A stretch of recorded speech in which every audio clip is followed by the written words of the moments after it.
حضرت فضا لونڈی تھی جناب فاطمہ کی، کنیز تھی، خادمہ تھی، اور بڑا پیار کرتی تھی وہ حضرت فاطمہ سے، اور جناب فاطمہ بڑی شفقت کرتی تھی ان کے ساتھ۔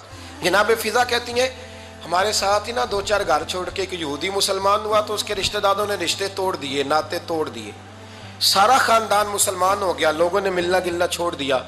فرماتے ہیں کہ اس کی بیوی فوت ہو گئی، تو میں نے حضرت فاطمہ کو خبر دی، تو پہلی خبر سنتے ہی خاتون جنت فرمانے لگی اس سے تو اس کے رشتہ داروں نے ناتا ہی توڑ دیا ہے۔ فضا جب پتہ کر کے کوئی غسل دینے والا ہے، اسے پتہ کر کوئی کفن دینے والا ہے، کہتے میں واپس آئی، میں نے کہا اماں جی کوئی بھی نہیں، اس کا شوہر تو پریشان بیٹھا، کہنے لگی لا چادر پھر تو اور میں چلتی ہیں۔ میں نے کہا اماں جی آپ چلیں گی؟ فرمایا میں کیوں نہیں چلوں گی، میرے رسول اللہ کی امت ہے، یہ میرے کی امت ہے، میں چلوں گی۔ یہ مزاج، یہ شوق، یہ درد، یہ انداز۔ ایک بی بی آئی مسئلہ پوچھنے، اس نے کہا اماں جی 40 اونٹ ہے تو اللہ کے رستے میں کتنے دوں؟ تو حضرت فاطمہ فرمانے لگی اگر یہ سوال تجھ سے ہوتا تو جواب اور ہے، مجھ سے ہو تو جواب اور ہے۔ تو بی بی کہنے لگی اماں جی دونوں ہی بتا دیں۔ تو اماں فرمانے لگی اگر 40 اونٹ تیرے پاس ہو تو تو نے اس میں سے ایک دینا ہے، اور اگر 40 فاطمہ کے ہو تو فاطمہ نے سارے ہی اللہ کے رستے میں دینے ہیں۔ تیرے لیے حکم اور ہے اور میرے لیے بات اور ہے، تیرے پاس ہو تو 40 میں سے ایک دے دے، اور میرے پاس ہو تو میں 40 کے، اور ایک بات اگر نہ کروں تو موضوع مکمل نہیں ہوتا۔ میرے نبی کریم علیہ السلام نے ایک دن صحابہ سے پوچھا بتاؤ بہترین عورت کون سی ہوتی ہے؟ کون ہوتی ہے؟ آکسفورڈ کی پڑھی ہوئی جی، پنجاب یونیورسٹی جس نے ایم فل کا مقالہ لکھا ہو، پی ایچ ڈی ہو جس نے پی ایچ ڈی کی ہو نمل یونیورسٹی سے، ایک کراچی یونیورسٹی کی ڈگری ہولڈر ہو، کہ باہر سے ایم بی بی ایس کر کے آئی ہو، کون افضل ہوتی ہے؟ کہ یا جو اچھی گفتگو کرے، نماز پڑھے، عبادت کرے وہ افضل؟ کوئی تو ایسی وجہ ہوگی نا۔ صحابہ سے حضور نے سوال پوچھا تو صحابہ نے بھی مختلف جوابات دیے۔ کسی نے کہا حضور پنجگانہ نماز پڑھنے والی، فرمایا بات تمہاری ٹھیک ہے پر تو میری مراد کو نہیں پہنچے۔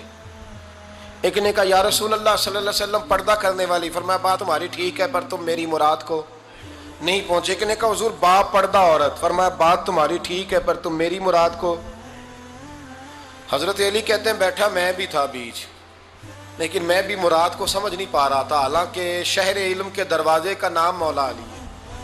فرماتے ہیں اس وقت اللہ کی حکمت تھی کہ جواب کوئی اور دے، تو حضرت علی کہتے ہیں قد بھی میرا چھوٹا تھا، بیٹھا بھی میں پیچھے تھا، تو تھوڑی گردن اور جھکا کے نا تو میں نکل گیا اور فاطمہ کے حجرے میں پہنچ گیا۔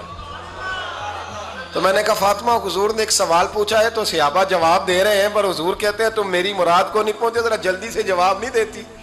تو خاتون جنت ہنس پڑی، فرمانے لگی میں جواب دوں؟ آپ کو بھی کہا ہاں دیں جواب کا کیا؟ فرمانے لگے بتاؤ سب سے بہترین عورت دنیا کی کون سی، سب سے بہترین؟ تو جناب فاطمہ کہنے لگی سادہ سا جواب تھا، آپ لوگوں کو آیا کیوں نہیں؟ کہا چلو بتاؤ۔ تو جناب فاطمہ فرمانے لگی دنیا کی سب سے بہترین بی بی وہ ہے جس کو نہ کبھی غیر محرم نے دیکھا ہو، اور اگلے لفظوں پہ غور کرنا، نہ کبھی غیر محرم نے اسے دیکھا ہو اور نہ اس بی بی نے کبھی کو غیر محرم دیکھا ہو۔ یہ کوئی پڑتا نہیں کہ بی بی کہتی ہے جناب میں تو چہرہ ڈھام کے نکلی تھی، باقی میں دکاندار سب سے بات چیت کر آئی، سب کے چہرے دیکھ آئی۔ حضرت فاطمہ نے بتایا کہ تیری آنکھوں کا بھی پردہ ہے، اور وہ روایت وہاں الگ موجود ہے کہ حضور نے حضرت عائشہ صدیقہ ام سلمہ سے کہا کہ عبداللہ ابن مکتوم نابینا ہے تو پردہ کرو، تو یہ نابینا اس سے پہلے سیرت نگاروں نے لکھا ہے کہ ایک دن یہ اس سے پہلے حضرت فاطمہ کے گھر چلے گئے حضور کے ساتھ، تو نبی کریم علیہ السلام نے جب ان کو لے کے حضور داخل ہوئے تو جناب فاطمہ نے آنکھیں جھکا لی، پردہ کر لیا، تو حضور نے فرمایا بیٹی وہ تو نابینا ہے، تو عرض کرنے لگی حضور مجھے تو نظر آ رہا ہے نا۔ یعنی حضور نے جو ازواج کو کہا وہ بات کی، جناب فاطمہ کا جو انداز ہے وہ نرالا ہے۔ تو حضرت علی کہتے ہیں جناب فاطمہ نے جواب دیا کہ بہترین عورت وہ جسے نہ کبھی غیر محرم دیکھا ہو اور نہ غیر محرم نے کبھی، وہ بی بی نے بھی کبھی غیر محرم بندہ نہ دیکھا ہو، دیکھا ہی نہ ہو اس نے۔ یہ پوائنٹ ذرا مشکل ہے، سمجھنے والا ہے۔ تو حضرت علی کہتے ہیں میں وہاں سے گردن جھکائی اور بیچ آ کے بیٹھ گیا، بات ابھی جاری تھی۔ حضور نے فرمایا آتا ہے کسی کو جواب؟ تو کہتے ہیں میں نے ہاتھ کھڑا کیا، میں نے کو حضور آتا ہے، تو حضور مسکرا پڑے، فرمایا چل بتا۔ میں نے عرض کی حضور بہترین عورت وہ ہے کہ نہ کبھی اسے غیر محرم نے دیکھا ہو نہ اس نے کبھی غیر محرم دیکھا ہو، تو حضرت علی کہتے ہیں شاباش مجھے ملنی چاہیے تھی نا. حضور مسکرا پڑے, کہنے لگے میں نے تو پہلے ہی کہا ہے فاطمہ تو بدعت منی, فاطمہ میرے جگر کا ٹکڑا ہے, میں نے تو بڑا پہلے کہہ دیا ہے. تو کہتے ہیں صحابہ میری طرف دیکھنے لگے کہ یہ تو تعریف فاطمہ کی ہونے لگ گئی ہے. تو میں نے کہا کیا کریں, اس محبوب کو بتایا ہے جس کے لیے اللہ نے کوئی پردہ رکھا ہی نہیں, سارے پردے کھول دیے. حضرت فاطمہ کے وصال کا وقت آیا, انتقال کا, تو حضرت اسماء بنت امیس کو بلایا اور بلا کے فرمانے لگی تو مجھے غسل دینا اور سوائے میرے شوہر مولا علی کے کسی اور سے مدد بھی نہ لینا. اور فرمانے لگی میں نے حبشہ کے بارے میں سنا ہے کہ وہاں جب بیویوں کا جنازہ اٹھتا تھا تو وہ لوگ چارپائی کے اوپر یوں کر کے اس طرح کر کے لکڑیاں لگاتے تھے, نیچے باندھ لیتے تھے اور لکڑی میں لچک ہو تو اوپر جا کے پھر اس کو باندھ دیتے تھے تو پردہ بن جاتا تھا. فرمایا میں نے علی کو بتا دیا ہے, تمہیں بھی بتا رہی ہوں, جنازہ میرا رات کو اٹھانا اور لکڑیاں لگا کے نا تو اوپر پردہ کر لینا, میرے وجود پر پڑی ہوئی چادر پر بھی کسی کی نظر نہیں پڑنی چاہیے. رات کو جنازہ اٹھانا اور رات کو مجھے دفن کر دینا.